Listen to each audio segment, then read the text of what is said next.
Europe 1, le journal de l'écho. Le journal de l'écho avec Éric Le Boucher. Bonsoir Éric. Vous allez nous parler de la bourse, du fait du jour. La bourse, mais vous le disiez, Voilà, qui est en recul.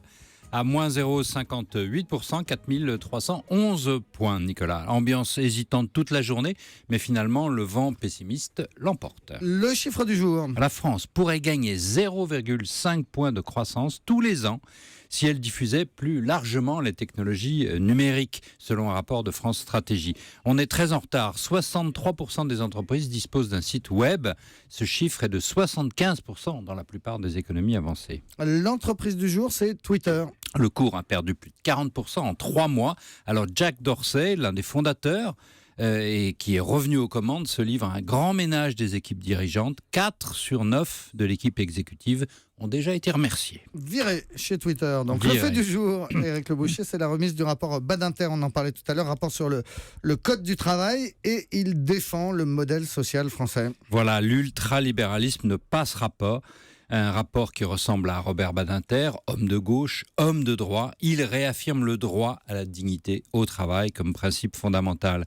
Les changements considérables de l'environnement économique, la mondialisation, le numérique, poussaient certains à vouloir tout faire sauter au nom de la compétitivité des entreprises et de la libération des emplois.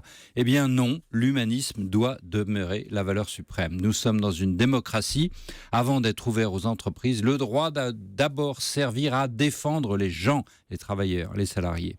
On garde un SMIC, le CDI reste le contrat normal de travail, le temps de travail n'est pas libre au gré de chaque entreprise, il reste soumis à la loi. Mais après avoir réaffirmé tous ces principes, le rapport Badinter ouvre tout de même des portes à la discussion. Voilà, c'est le pari de Robert Badinter. On réaffirme très fortement les principes, et puis dès lors que le salarié se sent défendu par la loi, on peut passer avec les syndicats au temps d'eux et discuter d'aménagement. La rigueur dans les principes du modèle social, souplesse sur le terrain, et Robert Badinter n'a pas caché qu'il trouve que la souplesse, du coup, doit être très grande. C'est, Nicolas, un rapport très social-démocrate au sens plein, le modèle social français réaffirmé, tant mieux. Et tant pis s'il sera très contesté par les libéraux. Le journal de l'écho, signé comme tous les soirs par Éric Le Boucher.